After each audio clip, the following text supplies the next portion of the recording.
What is up, guys? Welcome back to another prediction video. And in today's video, I'm going to be giving my prediction and breakdown for the upcoming One Championship Muay Thai title fight between Jonathan Haggerty and Superlek. Now, I'm really hyped for this fight. This is an absolute banger for sure. In my opinion, just in terms of skill for skill, technique for technique, both of these fighters are probably, number 1 and 2 strikers in the world, in my opinion. Of course, Rodtang's up there. Both of them have fought him before, but, he finds a lot of his success using just pure aggression and grit and toughness, just in terms of actual skill level and the technique that they're able to apply in the octagon, in the ring. I really do think that Hagerty and Superlek are the best strikers on the planet. So this is just an absolute striking enjoyer's delight of a fight. It's going to be super high level, 5 rounds here in the main event of 168, taking place in Denver, which is definitely going to play a factor here in my opinion, because of course in Denver it's at elevation, and whenever there is combat sports events, UFC, any type of fight in Denver or Salt Lake City or something like that where the elevation plays a factor, guys do tend to gas out a little bit faster. So definitely going to have to keep that in mind. In terms of the breakdown, both of these guys are absolutely clinical strikers. Superlek, of course, he's more of a traditional Thai fighter. Of course, that's how he came up. And he's basically just overpowered. The rear leg kicks, his fight IQ, his timing, his ring generalship is all top of the line. Jonathan Hagerty, of course, came on the scene, defeating guys like Sam A, Nongo, had really good fights with Rodtang. So, he's definitely proven himself to belong with these super high-level Thai guys here in One Championship. Holds the bantamweight belt now. Defended it against Felipe Lobo in his last outing. Had a little bit of adversity there. Got dropped in the first round with body shots. Felipe Lobo was putting a lot of pressure on him, but Jonathan Hagerty was able to weather the storm, come back in the second round, and land himself a very good knockout win. Superlek, in his last fight after the Takaru fight, he's been staying active, fought Kong Thongri. If I butchered that, I'm sorry, but, stayed active, got that fight in at the end of June. So, got a good win there against the Southpaw. Tricky fight, but, got a dominant 30-27 win. Didn't really face any adversity there. Before that, 2 very, very good wins, beating Takaru for the kickboxing championship, and of course beating Rodtang last year in that super fight that they had. Absolute incredible fight, dog fight, war. And Superlek, even after getting cut badly in the first round, was able to weather the storm, continued to have success against Rodtang, and was able to win that fight.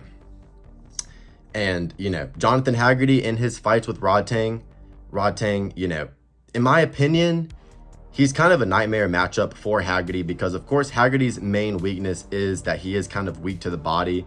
When you apply a lot of pressure to him and go to the body, it does, affect him very bad. He doesn't react well to body shots whatsoever. And Rodtang, look, you have to hit that motherfucker in the head with a sledgehammer to even think about hurting him. And a really technical guy that's light on his feet that, tends to rely more on volume and sharpshooting. It's hard to have success against a guy like Rodtang, because he's just going to smother you. He's not going to give you any space to breathe. He's not going to give you any time to make reads, to be able to set up any type of shots. So, in my opinion, Rodtang is just a nightmare matchup for a guy like Jonathan Hagerty, who really does his best work at range. He's not as educated, not as deadly in the clinch as a guy like Superlek, where, Superlek was finding a lot of success in the Rodtang fight in the clinch. That's really what he leaned on to have success, dropping Rodtang in the second round of their fight, with the knees and the elbow in the clinch. So I think that Rodtang's a more winnable matchup for Superlek, not necessarily for Jonathan Hagerty. But, this fight is completely different. Of course, we know that styles make matchups. So I think this is going to play out a whole lot differently than both of their fights versus Rodtang, because both of these guys are going to give each other, room to work. They're going to give each other time to make reads. And I think this is going to be more of a technical fight that's a little bit slower paced than the fights that they had, respectively with Rodtang, the both of them. Getting into the strengths and the weakness of both of these fighters. Jonathan Hagerty, his strengths, he's got an excellent lead leg game, really good teeps, really good switch kicks. Of course, he can go all 3 levels, leg, body, and head with that lead leg.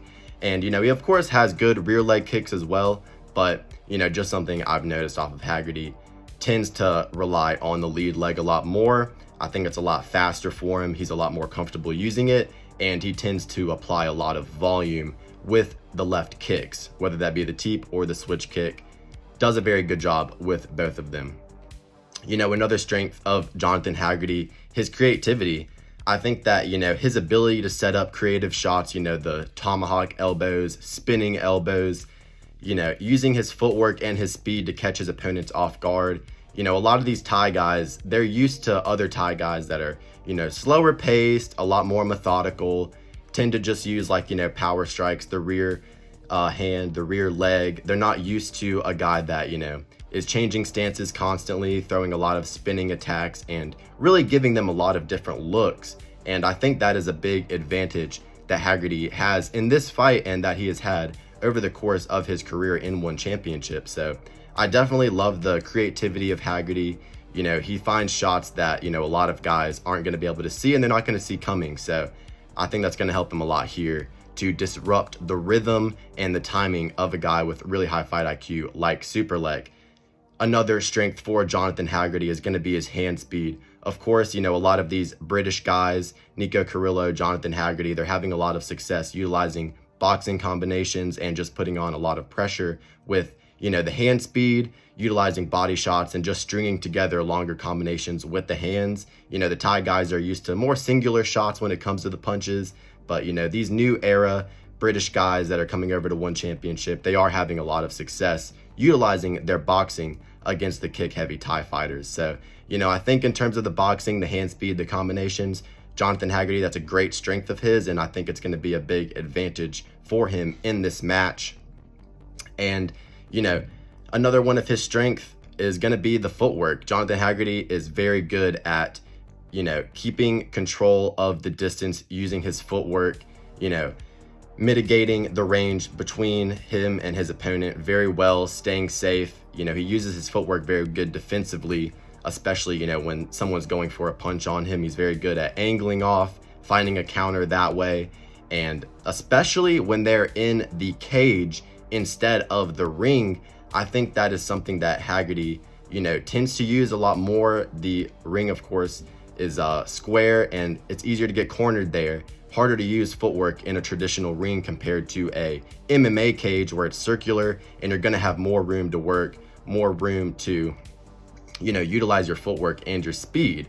So with this fight having MMA fights on it as well, I do believe it's going to be in a cage and not in a traditional ring. So I think that, Hagerty using his footwork in the MMA cage is definitely going to help him. And of course, a topic that I didn't mention with the hand speed, of course, with this being a Muay Thai fight in one championship, not kickboxing, they are going to be in the MMA 4-ounce gloves. So in terms of the punching and the boxing, I think that's going to be something that also definitely favors Hagerty, being able to land more accurate shots through the guard and being able to utilize your hands more using the 4-ounce gloves rather than the traditional boxing gloves. And another one of Hagerty's strengths are going to be his sweeps, fighting these Thai fighters with the really good roundhouse rear leg kicks. He's gotten very good at catching them and sweeping and, just being able to counter effectively off of these guys' main weapon. Very good with the sweeps, even in the clinch. So I think that's a very good strength for Hagerty going into this fight. Don't be surprised if he catches a lot of Superlek's body kicks and finds sweeps off of them. And weaknesses for Jonathan Hagerty, I've gone over it already, but he is weak to the body. Of course, we saw that in both of the Rodtang fights.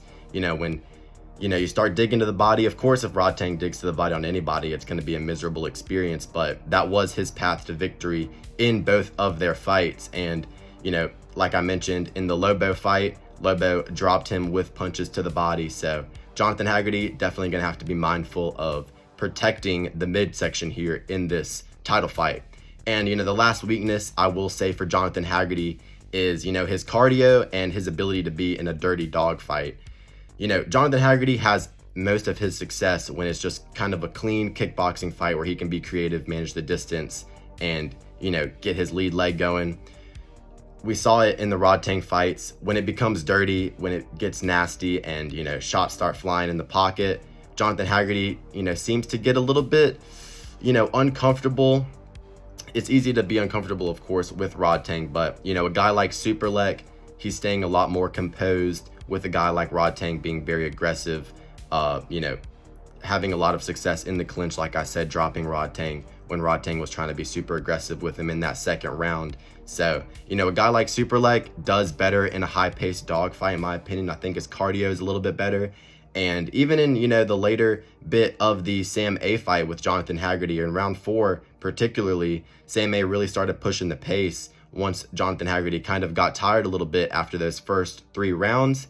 And, you know, he started to fade a little bit, did start to fade a little bit. And it's just something that I have noticed in his fights. The longer they go on, you know, of course, with any fighter, they are going to get tired. But Jonathan Hagerty, you know, he starts so quick and throws so much volume that he does tend to gas out as the fight goes on. And I think that in a 5-round title fight in Denver, you know, that's going to be a big, you know, hindrance for him here in this fight, because I think that as the fight goes on, Superlek is going to have more success. Superlek does tend to start slow, but he builds as the fight goes on.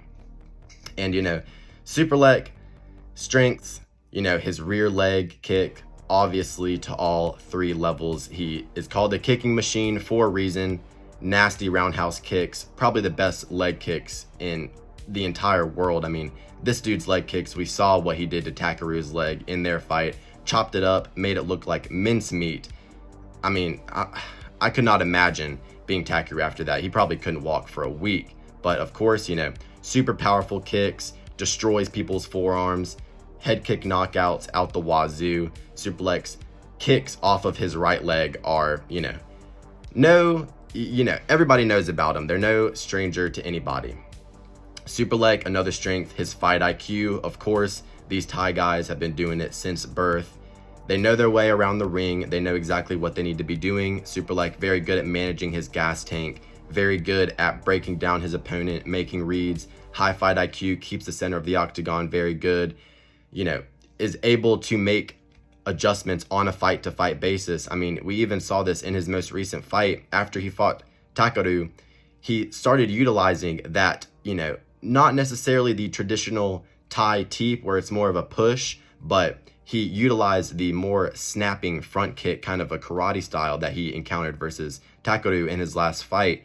And, you know, I like to see that, even somebody with the experience of Superlek still improving and adding to his game on a fight-to-fight basis. So, you know, I think that's going to help him here in this fight. He's very good at making adjustments for his opponents. Of course, very good in the clinch versus Rodtang.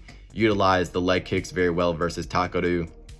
So Superlek, very, very high fight IQ. And of course, his clinch work, you know, just classic, deadly clinch work, nasty elbows, really good knees, very good timing with them, and just an absolute beast in the clinch. Anybody that's able to drop Rodtang in the clinch with knees and elbows is an absolute demon in the clinch, and I wouldn't want to be in there with them. Superlek's weaknesses, there aren't many of them, but if I were to try to pick out a few, I would say that it would be his boxing defense. You know, he does tend to just utilize the long guard. He's used to, you know, having the big gloves. That's what he fought with the majority of his career. But he has been improving on this on a fight-to-fight basis, because unlike a lot of these guys that, you know, got into one championship later on in their lives, Superlek, you know, he's been in there for about 5 years now, so he's gotten used to those 4-ounce gloves, and he's been able to adapt his game with it. But still, if I were to have to pick out a weakness for Superlek, I would say it would be the boxing defense. You know, even in that first round versus Takeru, you know, had him against the ropes, was teeing off with the hand combinations, and in 4-ounce gloves, you know, I don't think that would have ended as well as it did for Superlek. And, you know, another weakness, the only other one I could really even think of for Superlek, would be that he does tend to get cut relatively easily. Of course, we saw that in the Rodtang fight that he got cut, but that elbow is going to cut anybody. I mean, that shit could have cut through a cinder block, honestly. But, you know, even in his previous fights early in his career, like against a guy that is nowhere near his level in Botello. He even got cut by a punch in that fight, so not a great look. I think that, you know, in one championship, you do have to worry about robberies, because I think that in one championship, they do tend to favor the guy that they want to push very, very biasly. I mean, in the UFC, it's a little bit there. You know, you look at a Sean O'Malley versus Peter Yan, you look at a Paddy Pimblett versus Gordon, you look at a Nasrat Haqparast versus Jared Gordon, just to name a few robberies that, you know, the company probably would have benefited from. In one championship, you see it in the Taiwan Chai fights versus Joe Nadawat. A lot of people thought those decisions were questionable. So, you know, in terms of the judges, I think that, you know, one championship, they do want to cater to a Western audience. You know, Jonathan Haggerty, one of their biggest stars. I think that if he is able to, you know, get some cuts in here on Superlek in their fight, that could swing the rounds for him if he's able to find those in their fight here. But it's a hard one to call. Both of these guys are incredibly deadly, very, very high level. And, you know, Superlek, I think he's going to be at a slight disadvantage here, because it is going to be at bantamweight. And I think that Superlek does better at flyweight. I think that Jonathan Haggerty at bantamweight, that helps him. I think that not having to cut that extra weight, you know, really does benefit him a lot. He looks much fuller, looks a lot healthier, looks faster. His stamina is better at bantamweight. So I do think that this fight being at bantamweight, it is going to give Haggerty the advantage. I think he's going to weigh more in the cage on the night. And, you know, that might give him a slight power advantage here. But, you know, Superlek, he's used to fighting at flyweight. He's used to fighting smaller, faster guys. So we see this a lot in MMA. Guys moving up a weight class do tend to have success with a speed and a skill advantage. So, you know, in Muay Thai, it might be a little bit different. It is a little bit different, but I do think that Superlek is going to have a slight advantage with his timing here, just because he is going to be a little bit more used to fighting faster guys. You know, Jonathan Haggerty has spent a lot of his career at bantamweight, has had some flyweight fights as well, but, you know, he does a lot better at bantamweight here. But I do think that Superlek moving up a weight class is going to have a slight speed advantage, where, you know, Jonathan Haggerty normally is the one with the speed advantage. How I see this fight playing out, my official prediction, I think that Jonathan Haggerty is going to start fast. I think that he's going to win the first round off of volume, and I think that he's going to get his combinations going, you know, have a good clean first round, kind of similar to the Sam A fight. I think that in the second round, Jonathan Haggerty is going to get a little bit more aggressive.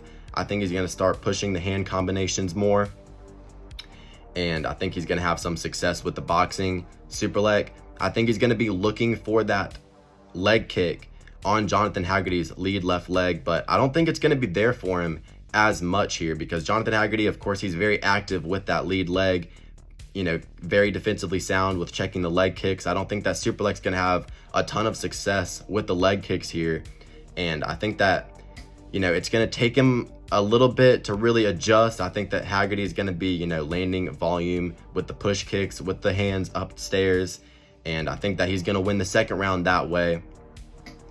And in the third round, I think this is really going to be where, you know, make or break for Jonathan Haggerty. I think it really does come down to the third round, because in my opinion, Superlek is going to win the fourth and the fifth round. Once he gets his read on you, he's just going to be landing that kick easily. He's going to be landing really good step-in knees. So I think that Jonathan Haggerty, it really comes down to him being able to, you know, manage the fight well, manage the clock well, and, you know, go into this third round, really put the pressure on Superlek, you know, push him back so he's not able to get that rear leg kick going, and, you know, score with the hands. If he's able to get a knockdown, that would be great, but I don't think he's going to be able to get a knockdown. Superlek has an amazing chin. I mean, he literally never gets hurt, and, you know, the last fight that he even lost against Elias, that was a robbery. I mean, pretty much everybody realized that Superlek won that fight, so hasn't lost in a long time. Jonathan Haggerty, of course, has only lost to Rodtang in recent memory. I could see this fight going a lot similarly to their first fight, but with Jonathan Haggerty having a little bit more success early. I think that in terms of, you know, looking at any type of rematch, you have to ask yourself, what's changed, what's different, who's gotten better, who's gotten worse. And, you know, both of these guys are young fighters. It's not like Superlek is like Nongo, for example, who is past his prime. Superlek still in his prime, same age as Jonathan Haggerty. Still improving on a fight-to-fight basis, but I think that, you know, since their first fight, Jonathan Haggerty has gotten better. I think Jonathan Haggerty only had like, you know, 13 pro fights or something when they first fought in the Yokkao promotion. Superlek, of course, had a wealth of experience throughout his youth. So Superlek, of course, was going to be favored to win that one. Jonathan Haggerty was having success in the first 2 rounds, but Superlek, you know, was finding his timing in the 3rd round, and then eventually, you know, did cut Jonathan Haggerty with the elbow, led to a doctor stoppage. You know, I think this fight is going to be a lot more competitive than the first one. I think that Jonathan Haggerty gets the first 2 rounds. I think that Superlek gets the last 2 rounds. But I'm going to pick Jonathan Haggerty to win via decision. You know, like I said, I think that in one championship, the judges are going to be a little bit biased to the fighter that they, you know, want to win a little bit more so than the UFC would be. They've been pretty blatant with that. I mean, even in Superlek's loss versus Elias, I don't really know why they would have wanted to push him more than Superlek, but that was just a, you know, absolute daylight robbery. You know, I would favor the judges leaning in Jonathan Haggerty's favor, and I think that Jonathan Haggerty is going to do enough to win the first 3 rounds here. You know, utilizing volume, the footwork, the creativity. I think that he's going to be able to disrupt, you know, the movement and the timing of Superlek. I think that he's going to be intercepting Superlek's kicks with his teeps, pushing him back, maintaining the center of the cage. And I think that Jonathan Haggerty is going to maintain his bantamweight title and defeat Superlek, going to be the first guy to beat him in I don't even know how long.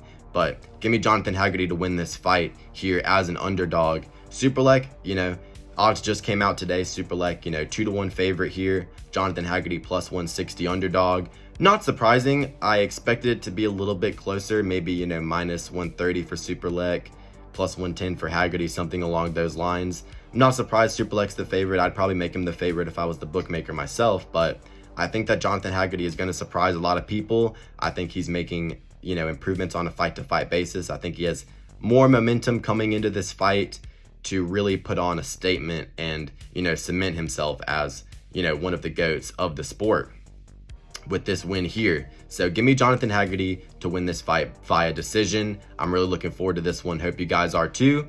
If you made it to the end of the video, thank you for watching all the way through. I do appreciate it. And have a great rest of your day. Like and subscribe.